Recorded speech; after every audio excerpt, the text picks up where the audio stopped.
that you can vacuum. Dry fly fishing is one of the most exciting and interesting kinds of fly fishing because everything is visible. You can see the fish feed, you can see your fly, and you can see the fish take your fly. The sight of a big trout inhaling your dry fly is, for some people, the pinnacle of fly fishing for trout.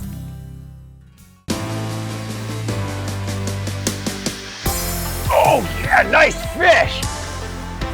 That fish has already refused that fly. You're gonna have to try just a slightly different pattern. The roll cast pickup is a great cast to use in a lot of fishing situations. This is a beautiful wild trout from a small stream, just a gorgeous little fish. I say hit that bank, let's go to that grass bed.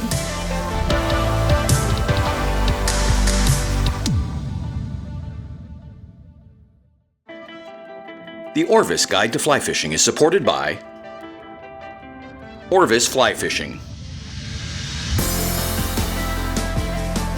Algoma Country, Destination Ontario, Maine Office of Tourism, Yellowstone Teton Territory, Crazy Rainbow Ranch, Bahamas Tourism, Adipose Boatworks, Global Rescue, Trout Unlimited.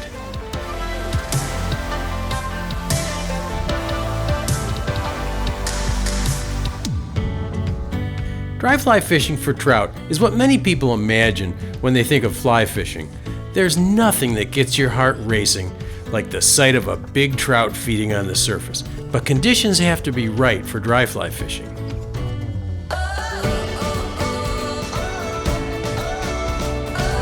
In order to fish dry flies effectively, you have to have fish that are either feeding on the surface or at least looking up at the surface for food. The best time to fish dry flies is during a hatch when the fish are really concentrating on the surface, when they're emerging insects or insects falling into the water. But you can fish dry flies almost any time. As long as the water temperature is above 50 degrees and the water is relatively clear and not super fast, you can catch fish on dry flies almost any time.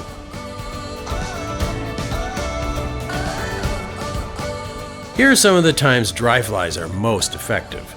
When aquatic insects are hatching or changing from larvae into winged adults. When aquatic insects are returning to the water to lay their eggs. When terrestrial insects like ants, beetles, or grasshoppers fall into the water, especially on windy days. When the water is low and clear, especially later in the season when fish are in shallower water and notice food floating on the surface.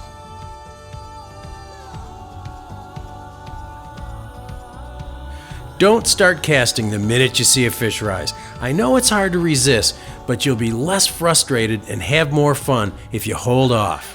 When you spot rising fish, first observe and make a plan before you make a cast. Watch the fish rising for a while. Fish could be cruising in a slower pool instead of staying in one position. Or there may be more than one fish rising, and a quick glance at the water may not betray that second fish. The worst thing you can do is throw your fly line on top of a fish, so make sure there is not a second fish rising between you and your target, or make sure the fish you see rising is not moving. Okay, he's facing to the right of that. He's facing to the right of that. There's two fish. Oh, yeah. Got one of them. Nice, nice, nice. Beautiful, beautiful, beautiful. That was awesome, man. That was cool. If the fish spook, they'll typically just slide into deeper water and you won't see them again for quite a while. It's frustrating to find a good fish feeding and then spoil everything by scaring it. But by planning your first cast, you can make this most important cast count.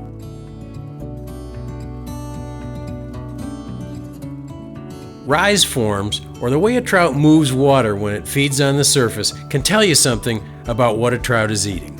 Often trout eat emerging insects just under the surface, which looks like a rise, but often just the back of the fish breaks the surface and not the mouth. This is often called a bulging fish and is usually not accompanied by any bubbles. A rise followed by distinct bubbles is a sure sign a trout took something off the surface. Generally, the bigger the rise, the bigger the insect the fish has taken. Very splashy rise forms are often made by smaller, more enthusiastic trout, and often the smaller the fish, the more commotion it makes. The rises that go unnoticed by many anglers are often the most important ones. Even a large trout can take an insect from the surface with very little commotion, just poking its snout above the surface and inhaling a fly by cavitation. Look for dark heads poking the surface film or little winks in the water. These trout will often surprise you by their size.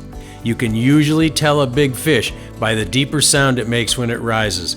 Plus, a larger fish moves more bubbles and foam aside when it rises. So it pays to spend some time observing fish feeding before you even make a cast or even pick a fly. A little observation can pay off in a most satisfying day. The next thing you've got to figure out is, well, what fly to use. What fly are those fish eating? And it's often important. Fish sometimes get selective. So you look on the water. Don't worry about what's flying in the air. There's caddisflies flying in the air here, but I don't know if the fish are eating those caddisflies. They might be eating something totally different. You have to think about what's on the water. You might not be able to see much. Sometimes a pair of binoculars might help you, but often you won't be able to see what they're taking. You may never figure out what they're taking. You may have to change flies a dozen times. I've had days when I never figured out what the fish were taking. So it's a lot of trial and error. You never know what fly they're going to take. You make some educated guesses. You go out there and you give them a try. Quite often when you have rising fish, there will be bugs over in the current lane where the fish are feeding and no insects where you're standing. And sometimes you actually have to try to wade over to the other side or where the fish is to get in the same current lane to see what kind of bugs they're seeing. So that's what I'm going to do here. We've got a fish feeding up there in the riffle. I'm going to carefully slide down here in the tail, pick up an insect, see what they're probably eating, and then come over and try to match it.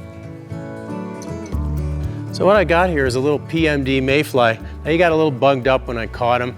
He had just emerged and he's still a little soft, but that's okay because I could see the size and the color of the fly. So all I have to do is hopefully poke around in my fly box until I find a mayfly imitation that's about the same size and color. Most anglers worry too much about what fly pattern to choose. In any given situation, dozens of fly patterns will catch trout in the same pool. Presentation of the fly is just as important, if not more important, than the correct fly pattern. The great thing about dry fly fishing, at least when fish are rising, is that you know where a fish is feeding and that you often have an idea of what it's eating. There's the dry fly fish. Yes, the challenge.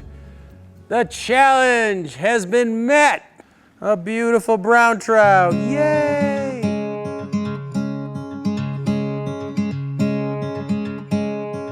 So what do you do when you're faced with some rising fish? It's what we all hope for. The first thing you do is think about your position. Where can I get into the river where I can get a nice cast to the fish without spooking them and without putting my fly line over them? So you want to generally get a little bit over to the side, or if they're not terribly spooky, you want to get above the fish and throw a downstream cast to them. Once you've decided what fly pattern to try, planning your approach and presenting the fly in a lifelike manner is the next step. Once you've gotten a clue to what the fish are taking, pick the closest fly in your box to the natural. Apply either liquid or gel fly float into the fly before it gets wet. A trout will be watching the surface just upstream of the rise because as it comes to the surface, the current pushes it back slightly. So always cast just above the rise. It pays to take your time sneaking up on a fish.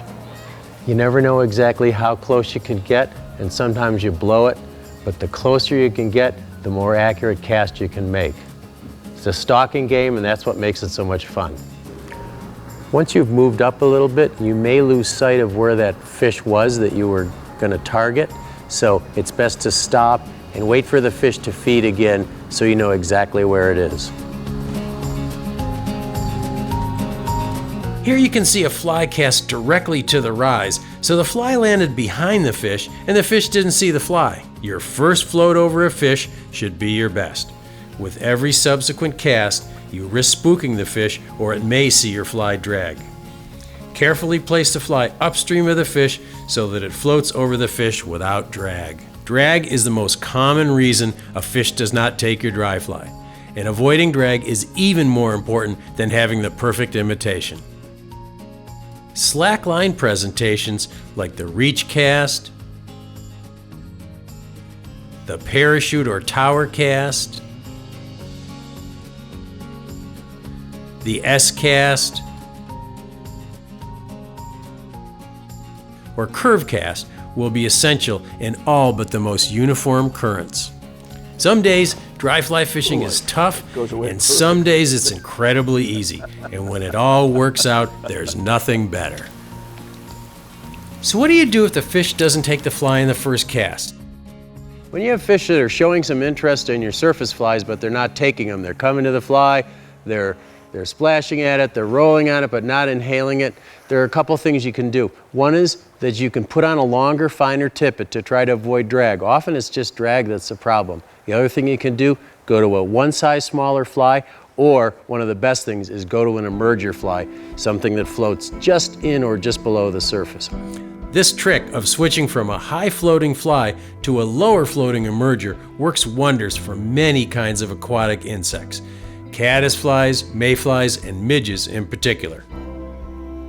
Emergers are harder to spot on the water, and if you have trouble seeing your emerger, try putting a tiny strike indicator on your leader about 5 feet above the fly, or try combining an emerger pattern with a higher visibility dry on a dry dropper arrangement. If you've made dozens of casts over a fish and it doesn't take, first ensure that the fish is still rising. You may have spooked it, and it's time to find another fish. You know, it's often a question of strategy when you're dry fly fishing to fish like this. I'm waiting for these fish in here, hopefully, to come back up. I see some fish rising up above these guys, but if I wait up to the ones up above, I'm for sure gonna spook these guys. So do I stand here and wait for these guys to rise, or do I go up to the next one? Only you can answer that question. Don't be afraid to experiment with dry fly presentations. Every rising fish is a little different, and you may have to try several different techniques on a difficult riser, but that's what makes it all so much fun.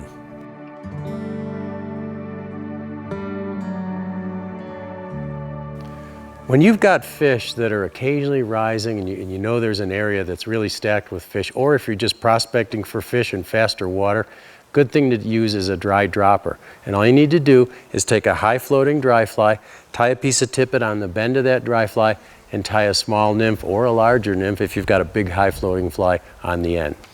When you're fishing a dry dropper, particularly in slow water like this, that dry fly is not going to dive under. It's just going to hesitate, it might sink, but if that dry fly does anything weird, anything that doesn't look right, set the hook, because it's not going to be a vicious strike. It's just going to kind of dip under.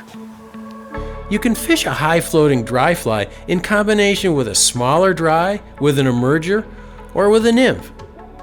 Whatever combination you choose, fishing dry droppers is a great way to fish on anything from big rivers to tiny brooks. There are certain casts that will definitely help your dry fly presentation. Besides the reach cast, the parachute cast, and other slackline casts, it's important to false cast properly and sometimes to throw curve casts. Let's get some casting advice that will be helpful in dry fly fishing from Pete Kutzer. Hi, I'm Pete Kutzer from the Orvis Fly Fishing Schools. Today we're going to talk about false casting and adding more distance to your cast. An important part of casting, but an often overused part of casting, is false casting. False casting is periodically keeping that line up in the air when we're either drying a dry fly, changing direction, gauging distance, gauging accuracy. When we false cast, we're going to make that same pause like we do on our back cast, but then we're going to initiate that back cast after that forward cast. Just before that line straightens out, we're going to initiate that back cast, then we can deliver that fly back out to the water. We want to false cast, but not too much. Remember, the fish live in the water. So just think, just before that line starts to fall, we're going to make that back cast. Just before it begins to fall, again, start with that back cast. Remember, folks, don't false cast too much.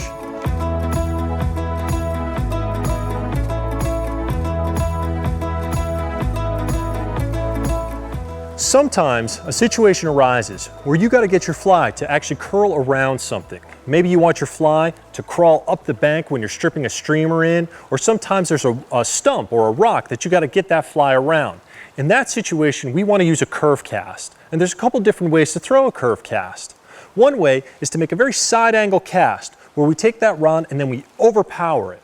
If we overpower it, that'll create that side loop to come around and hook over to our left if we're a right-handed caster. If we underpower it, then we can get it to hook to the right. Another way you can throw a curve cast is by when you apply that acceleration to that stop, right as you're applying that stop, you make a twist with your wrist. That twist will cause that loop to turn, allowing your fly to then turn to the left.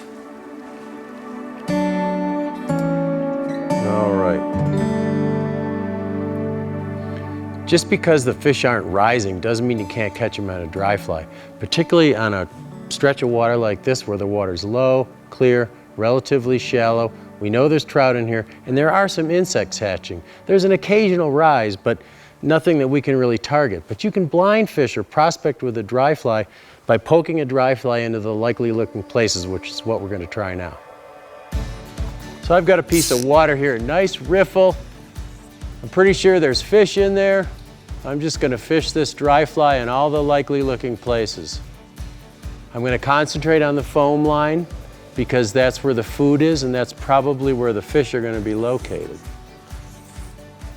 Fishing a dry fly like this, it's important to have a high floating fly, or at least a fly that's visible. Something like a parachute with a white wing or something you can see, because you don't have a rise to target, so you got to really keep your eye on the fly. That'll be better.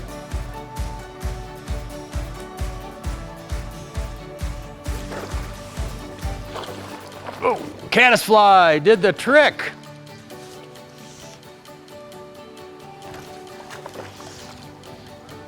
Yeah, rainbow. I don't think he's done yet, but I guess he's done. You can just lower the net and let him go. He doesn't need any reviving. Wow, that's a slab. That's what you call a slab.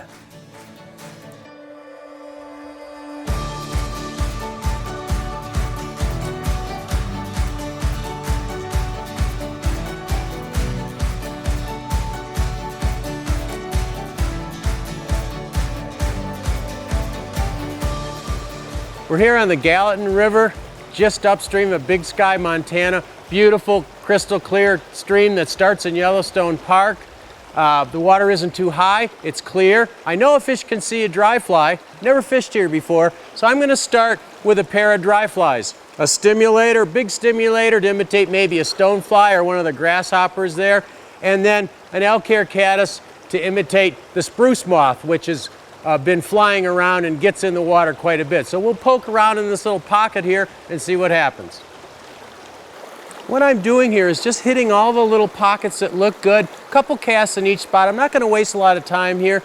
In front of rocks is a good place. Along the side of rocks, places where I can see the bottom deepens a little bit, and especially along the bank where the water slows. Fish in meadow streams like this often slide right up into the shallow water in the bank to feed, looking for grasshoppers, ants, beetles, things like that.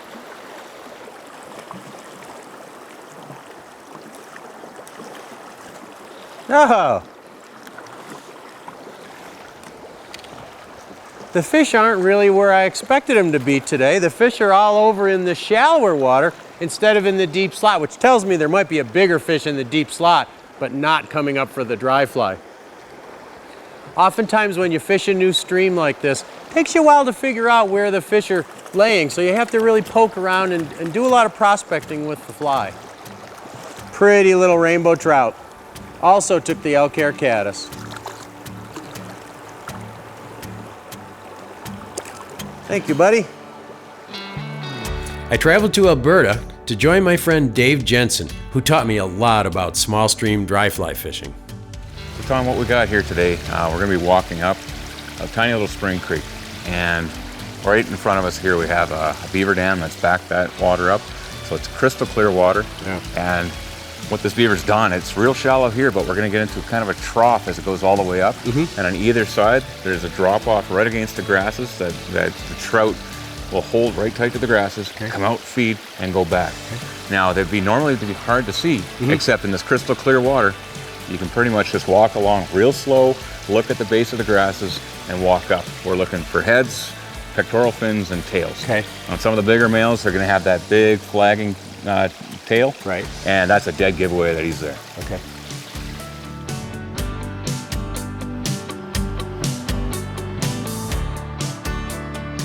Oh yeah. Oh yeah, baby.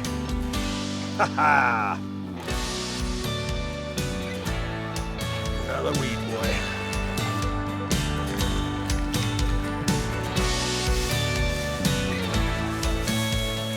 Nice fish. What have we got, 17, 18 inches, Tom? Oh boy, can't beat that. On Well a dry, in the middle of the day, in the middle of a fairly bright day.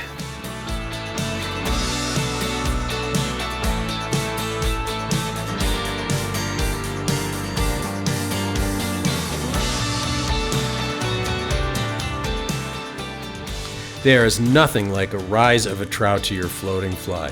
It's what most people think of when they imagine fly fishing. There's more to fly fishing than just dry fly fishing for trout. It's one of the high points of fishing with a fly.